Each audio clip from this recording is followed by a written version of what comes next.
Welcome back, everybody, to the Florida Appellate Review. My name is Andrew Harris. I am here with Jeff Adelman and Jen Dinetz. Thanks for joining us today. I want to just briefly mention some congratulations in order for both of my co-hosts today.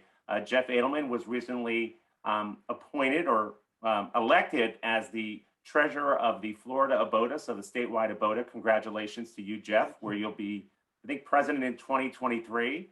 And 2023. So congratulations. And Jen recently had an amazing result with her partners, a $4.98 million verdict, I believe, if I'm right down to the dollar. You're not a penny shy. Not a penny shy, a cervical disc replacement case on behalf of such a deserving client. So congratulations, Jen, to you. I know we will have a future podcast, a future webinar, so you can tell everybody, all of our listeners, about your fabulous result. We're all just tickled to death. Great result. For your success there. So congratulations. Thank you very much. I will, you're welcome. I will turn it over to you, Jeff, for our first, or actually two different cases you're going to cover for everybody on some Daubert issues. Take it away, Jeff. All right. Thank you, Andrew. Well, both of these cases involve the United Auto people. United Auto versus Progressive Rehabilitation and Orthopedic Service as assignee of Yacel Alonzo. Both of these cases have the same plaintiff's attorney. Actually, they both have the same appellant lawyer, and they're both appealed orders of County Judge Lawrence King of Miami. Now, what happened in the first one, which is United Auto versus Progressive Rehab, the second one is United Auto versus Central Therapy Center, is there was a motion for summary judgment brought by the plaintiff. And the opposing memo in opposition from United Auto, the affidavit was from the adjuster. And the adjuster laid out her experience dealing with CPT codes, dealing with claims for over 10 years. And surprisingly, quite frankly, the judge felt that this was insufficient, and he granted summary judgment, entered a final order for $1,275.26. Now, we all know when you're dealing with PIP, that's not what you're going for. The attorney's fees are massive on these cases. So in any event, the affidavit was held insufficient, and on appeal, the appellate court held that it was reversible error, and it should have been considered that it did pass the Daubert test.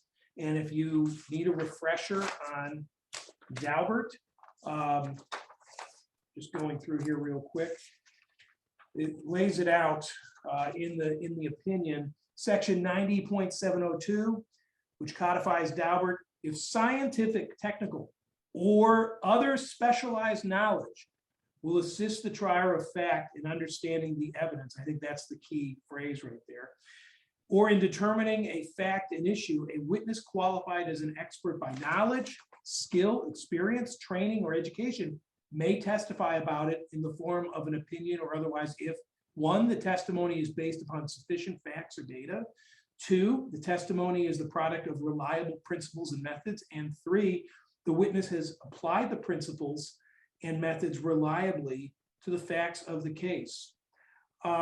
Nothing in the rule prohibits expert opinion testimony based on experience. That's a quote from Judge Lindsay on that case. So basically, they went through Daubert. It was not. First of all, they didn't have a Daubert hearing. But I think the judges were kind of telling what they were going to do in this case if there was a Daubert hearing. But the judge did not allow this to be held as sufficient for opposing summary judgment, and the panel disagreed. Now, what's interesting is on the second case, United Auto versus Central Therapy, the progressive rehab case was decided July 21st. This one was July 28th. So a week later, you have Judge Gordo writing the opinion. He's the only judge who was the same as for the other opinion here, but it was a similar circumstance where the United Auto adjuster gave an affidavit opposing the summary judgment based on the experience of the adjuster. And in addition to that, there was a doctor who gave an opinion by affidavit that he'd reviewed all of the records and he felt that it was the charges were unreasonable. And the judge again granted summary judgment on behalf of the plaintiff. And again, the judge was reversed. Now, what's interesting here, Andrew, is these are both cases in county court, but they were heard by the appellate court. Can you explain why a circuit court did not hear these type of challenges? Sure. The legislature in 2020 amended the statute and provided that most county court cases now automatically go up to the district courts of appeal. So, and that took effect as of January 1, 2021. And so these cases were initially appealed to the circuit court, which was the prior to 2021.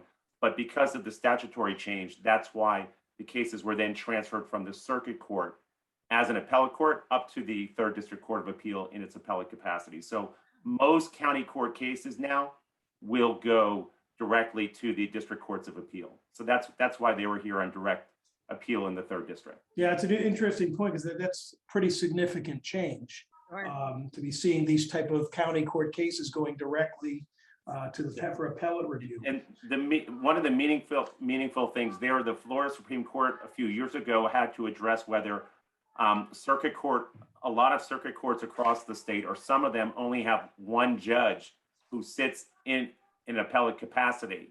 And there was a challenge to that.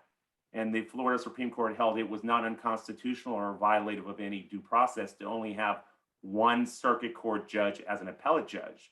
And so now, with most cases going directly from county court to the district court of appeal, which of course are always 3-judge panels, it removes that possibility. Circuit courts, for cost reasons, judicial economy, it just was not as feasible for them to assign 3 judges to every single case, which, so it has created a lot more work for the district courts of appeal here in 2021, because thousands of cases from the circuit courts across the state were transferred from county court, from the circuit court in its appellate capacity to the DCA. But nonetheless, I think it's, it ensures probably it'll bring more consistency to the law, right? Because this decision, or the 2 cases that you see here, if they were issued by the circuit court in its appellate capacity a year ago, they wouldn't be binding on any district court of appeal or precedent anywhere, or on trial judges anywhere outside of the particular circuit. And so I think, you see these decisions that Jeff, I think both of these decisions are, I know they're PIP cases, but they have relevance to everybody in civil practice. I think I look at this from my perspective, 2 different areas of the law. Treating physicians are often met with dauber challenges, right? Where defendants say that plaintiffs treating physicians don't have the qualifications, the experience to opine that treatment is reasonable and necessary. And I think these decisions would be helpful there. The other thing we see out there, the billing code experts, or I would, where defendants bring in experts who opine that the plaintiff's charges are not reasonable and necessary. Now, these cases do talk about experience alone is sufficient, but that doesn't mean that any experience alone. I think in these cases, it was the particular experience. The adjuster in both cases, right, had the specific knowledge to be able to opine on the reasonableness or lack thereof of the charges. And then in your second case, the doctor, just like treating physicians, they can review medical records and opine that treatment is reasonable and related. Well, in this case, United's doctor was sufficiently qualified based on his experience to opine that the charges were not reasonable and necessary. I think he opined there was 4 to 6 weeks of treatment, but at that point, the treatment was no longer reasonably related. So I think these cases, certainly, I think they provide a good summary of Daubert case law. There's different areas of Daubert, obviously. This just touched on a few of them, but I feel like the judge was slightly instructing and teaching the county court attorneys. Yes, yes. So anything else on those cases, Jeff? Well, I just thought it was a little bit amusing in the United Auto versus Progressive Rehab case. Trial court cited several cases in support of its legal conclusion that Ms. Johnson's affidavit was insufficient. And they distinguished why this what's up would be insufficient. And the court held that an affidavit was legally insufficient pursuant to 1.510E, where they opined that a leaky roof was caused by a storm, but inspection of the roof occurred a year after the damaged roof had been replaced. It's the Gonzalez case, 273 Southern 3rd at 1036. This court observed that unless there somehow occurred a suspension of the general laws of physics and common human experience, one cannot normally observe damages to the roof after the damaged roof was replaced. In comparison to this case, you have the entire medical record, you have the bills, it's been reviewed. So that's how they distinguish it, but I thought it was kind of a amusing comparison that they did to show something that would be insufficient. Right, pure speculation. The other thing you mentioned, Rule 1.510, your cases, and then I know when we get to Jen's case, were all decided at the trial court level under the old summary judgment standard. And so in your two cases, in Jen's case, I know the panels noted that the appellate courts had to apply the old standard under Florida law. Now, I think me personally, I don't think that any of these decisions would have a different outcome under the new standard, but you set it to Rule 1.510E, which is slightly different now, but they were decided under the old summary judgment rule. So that's just at the appellate court level as well. The appellate court, based on the Supreme Court's instructions, had to apply the old standard. So thanks very much, Jeff, for the discussion of those Daubert cases. I will take the next case, or the case that I'm here to talk about, Adamson versus R.J. Reynolds. Now, this is an Engle progeny case. Unlike some of the recent Engle progeny cases I discussed, this does not involve closing argument. So it's a change there. It is an important case, I think, for the bar on the spoliation of evidence and adverse inference instructions. In this case, there was a defense verdict which the 4th District upheld.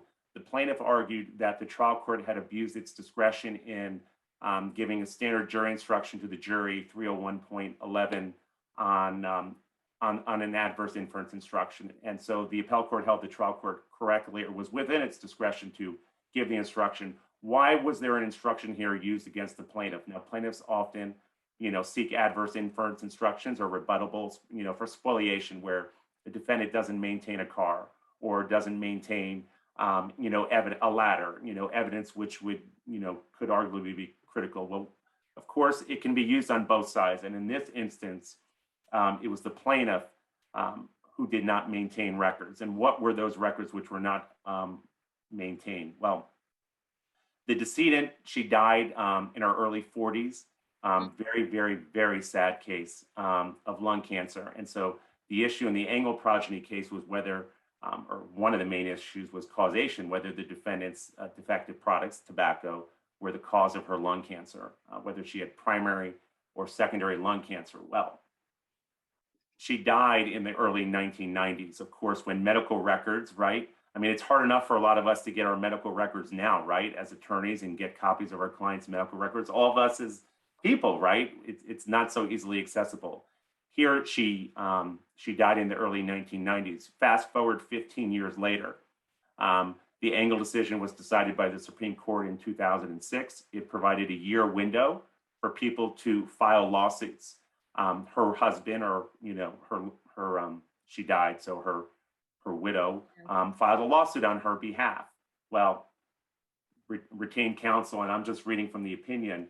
In an April 2008 call log, a paralegal at plaintiff's counsel's law firm memorialized a phone call with Mr. Adamson, the decedent's husband, in which the firm was, quote, trying to fill in the blanks on his discovery.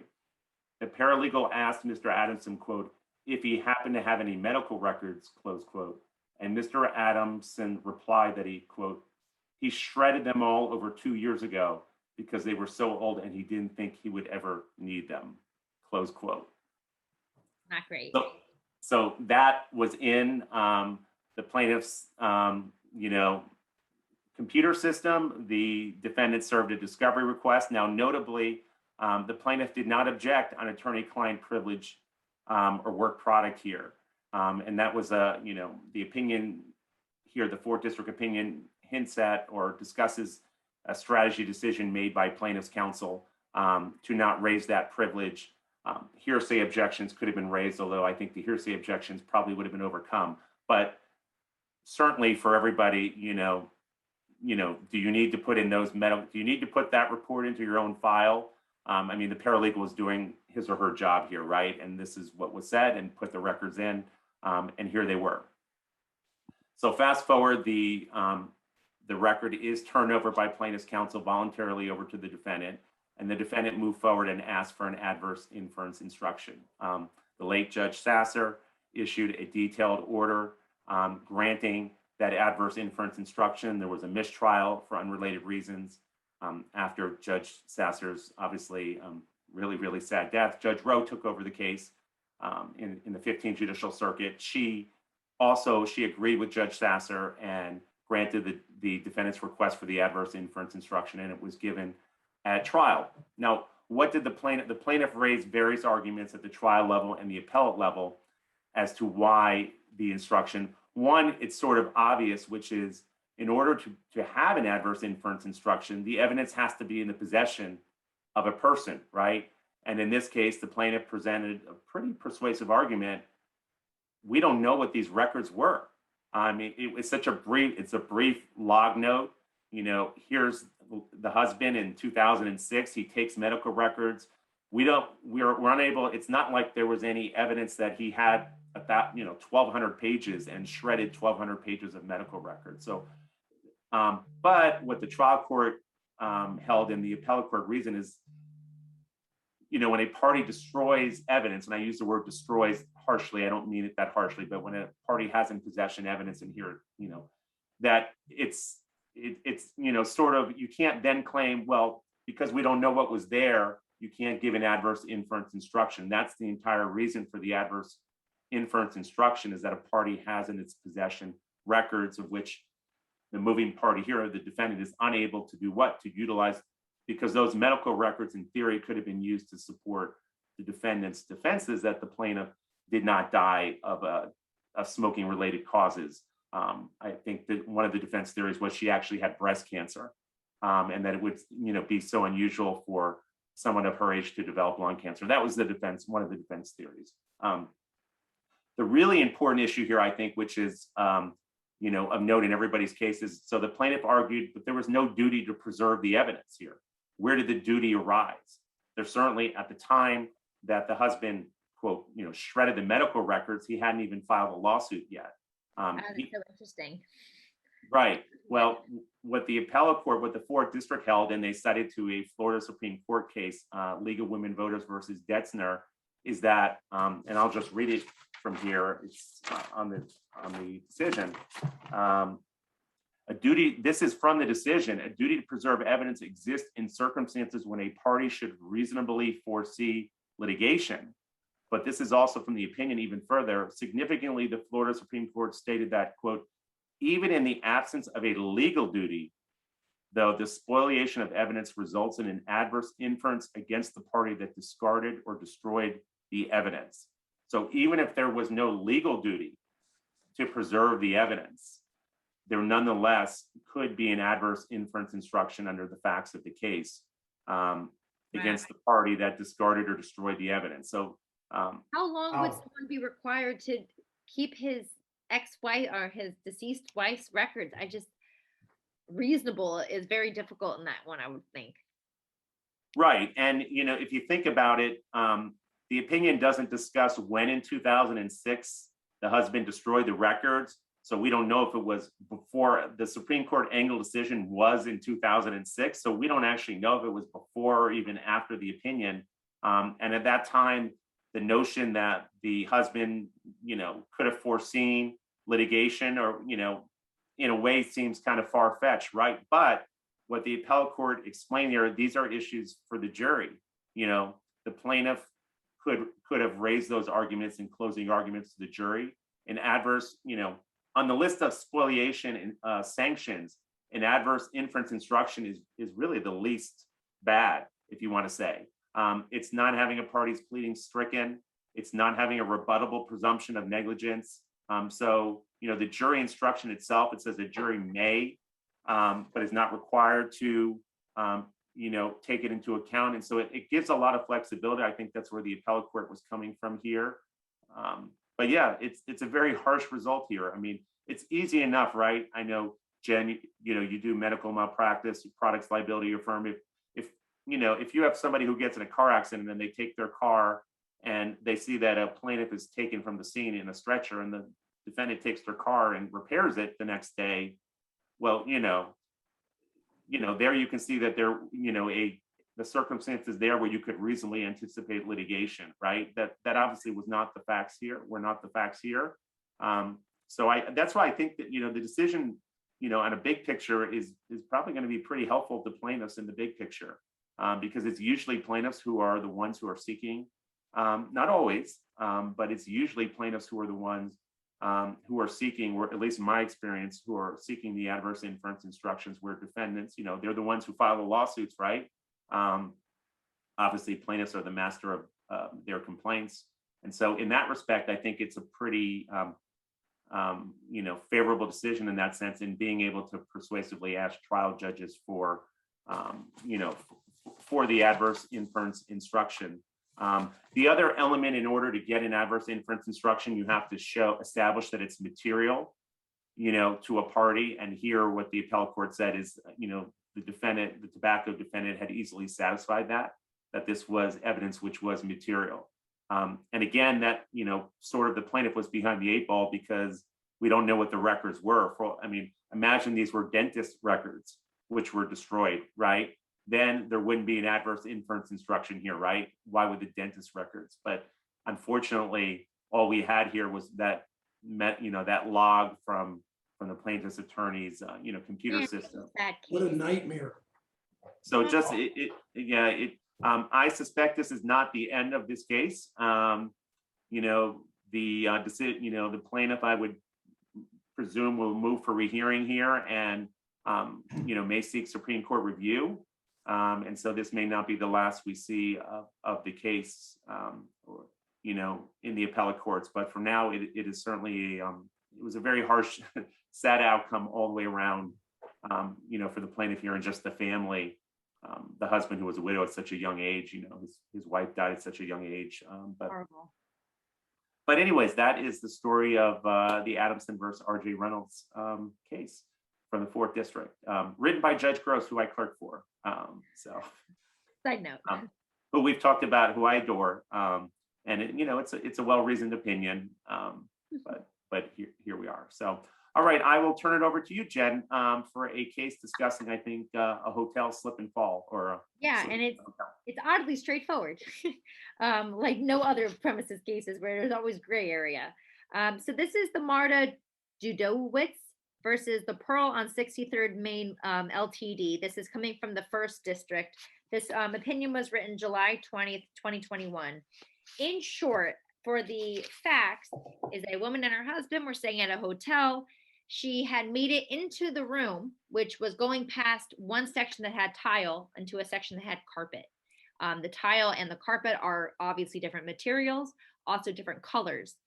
She had made it into the room, and then when she had gone to leave the room to essentially go over that same threshold the second time, she slipped because of the elevation change, if you will. And she suffered some pretty severe injuries. So she and her husband, she brought a claim against the hotel under 2 essential premises. One, saying that the hotel had a duty to warn because there was a hazardous condition, a dangerous condition that they knew or should have known of, and then therefore they had the duty to warn of at least that there's an issue there. And secondly, that they have a duty to continue the practice within the ordinary care to maintain their premises in a reasonably safe condition. The trial court heard testimony obviously went through the trial. There was some allegations here and there that maybe the plaintiff and her husband admitted that it was open and obvious. That wasn't an issue for the appellate court, but there's all these little details there to show that maybe they knew that there was a change in elevation or there wasn't, what have you. The trial court granted motion for summary judgment on behalf of the defendant, and the case was done. Just kidding. We went to the appellate court. So in the appellate court, they obviously lay down the different facts of what the plaintiff must show to prove their case, and that obviously they have the burden. They have to show that the defendant was on notice or had either actual or constructive notice of this issue, that the defendant owed a duty to protect their people, their patrons, their invitees of this dangerous condition. Then that the defendant breached their duty, that the damages that the plaintiff suffered were causally connected to the duty that was breached, and then damages resulted. So there you have torts 101. But the important facts here that I believe that the appellate court laid out is that there are two duties that are relevant here for a business owner. One is the duty to warn of concealed dangers that they knew or should have known of. And secondly, that they must maintain their premises in reasonably safe conditions. What's important with these two duties is that they are indeed separate and distinct duties. So one can have in this case, they found that there was no duty to warn. They found that the carpet versus tile, the elevation was not that different. There was very different material with there, like it was open and obvious. Sorry, you lose on that one because it is open and obvious. Just because there's change in elevation, the courts have said time and time again, that doesn't mean it's a dangerous condition on its own.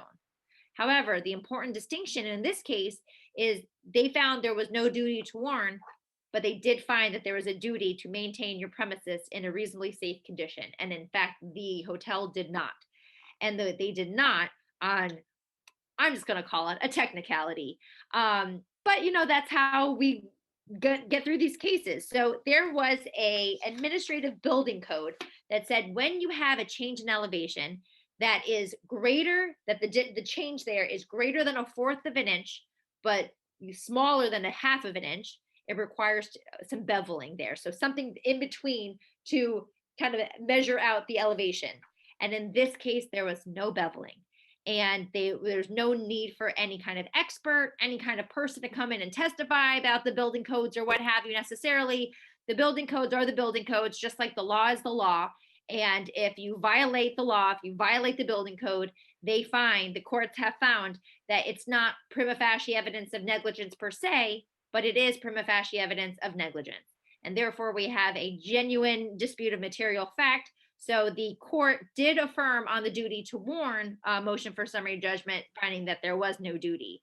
But they did reverse on the factor of the duty to use ordinary care to maintain your premises in a reasonably safe condition because they violated that building code. So again, technicality, but if you have it, use it. And it can be used on either side. So I think it was the right decision, obviously. So one of my daughters is 7, and so I've been working with her on fractions. Now she's not great at it, right? But the 1/4 of an inch, of course, is 2/8 of an inch. And so the technicality, you got up to 3/8 of an inch. So literally we're talking about 1/8 of an inch made a difference here. But so my question for both of you as trial attorneys, let's imagine that there was no building code violation here. I'm sort of putting you both on the spot.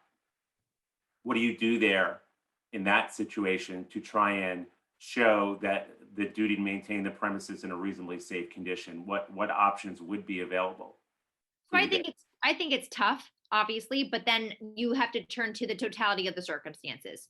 Because we have similar cases. Like I have a case right now where it's in the Colony Hotel and there's stairs, but they're all black, so it's concealed. So you can't really see where the stairs are. So when you think about the circumstances there, just like in the Colony, I don't know about the Pearl on 63rd and Main. Maybe they have most of their invitees are elderly population. Maybe this was an ADA compliant room, and maybe that was not ADA compliant. So I think you'd have to look more at the specifics because you'd have to build your case that way. Yeah, I can't agree enough with Jen with what she just said, but I would also add to that in saying I think photographic evidence is going to be huge here, because I think a jury probably going to be skeptical, and you're going to really have to explain how somebody missed it, even if, again, I mean, the code is the code, but the hypothetical is if there's no code, could this have happened to them? Now, again, I think the photo is going to be really important. I think that if this is a type of case that you're going to go to trial, and you might even want to get a forensic photographer to measure it and show the differences, but certainly not. I'm glad for the plaintiff that they're able to proceed, but I still don't think they're out of the woods. I think it sounds like a real tough sell. Right, and obviously a jury comparative fault here, could put a high amount of comparative fault on a plaintiff here. Yeah. The other thing, of course, is a directed verdict as well. Now, the fact that this case was decided under the old summary judgment rule, again, as I mentioned before, but even under the new rule now, so under the new rule, the Supreme Court has explained that the standard for summary judgment motions has to be akin to the standard for directed verdicts, but that doesn't mean that just because a trial judge denies a motion for summary judgment, or should have, that you're out of the woods when it comes to a directed verdict later on. And so that's just something, in preparing a case for trial. And then ultimately, right, the jury appeal here, no pun intended, right, in saying appeal, but the jury appeal of the case here because of comparative fault. I mean, we've all seen slip and fall cases in supermarkets, and it's, it's one thing to get past summary judgment. It's another thing, to evaluate where a jury of one's peers would put this on here in terms of, especially in elevation, right? This is not a hidden danger necessarily. This is something, it's open and obvious. Aisle, yeah. And everyone stays in hotel rooms. Everyone knows that there's tile in the bathroom and carpet in the bedroom for the most part. I think it would be very tough in front of a jury unless you had those other appealing facts. Right. So, but I think the appellate court got the, certainly got the decision right. The technicality or not, if there had not been a building code, obviously, I mean, I think it's one of those, you probably need to have an expert come in. The standard of care on this one, in other hotels, what the standard of care is, even in the absence of a building code, I think is pretty much were there prior, incidents? Probably not here, right? But that's always something in discovery, to send out a request, whether they had notice of a dangerous condition, maybe not if this was the first time, or if this is the first time you get a discovery, obviously, there's nothing you can do with that. But and I meant to add, especially in this case, they found that when you violate a building code as they did, that is sufficient for actual notice. So just like it with lawyers, you cannot claim ignorance to the law as a defense. You can't do it with building codes either. Right, and that's one of the issues, the concept of actual or constructive notice, right? In transitory substance cases, all the time, it's very hard, obviously, to prove actual notice, but the concept of constructive notice, you don't need to show constructive notice when the defendant is responsible for the actual condition. And I think sometimes people get caught up in that. So if you have evidence that an employee is the one who put the water on the ground or put the banana on the ground, that's constructive notice. You don't have to prove that it was there for a certain amount of time, 15 minutes, 18 minutes. It's the same thing here. This is a condition which was created, so that I would argue it's probably actual notice, right? But even if not actual notice that it violated the code, like you said, Jen, certainly constructive notice that you should have been on notice that it violated the building code. And so that's how the constructive notice element was able to be established here. Anything else on this case? No, looks like we're good. I want to thank you both. Like I said, it was a very exciting recent week or weeks for both of you, and just want to congratulate both of you, all the success on a professional level there. I want to thank everybody for listening here. And once again, if you all have any, if you want to come on as a guest for any of our podcasts, we are going to start doing that. It has been fun, right, doing the case law updates. We can't get to all the cases. We could have probably had like 9 different cases to choose from this week. The appellate courts have been active. recently. So stay tuned for a podcast coming up in the near future. Thank you so much, everybody. Bye-bye.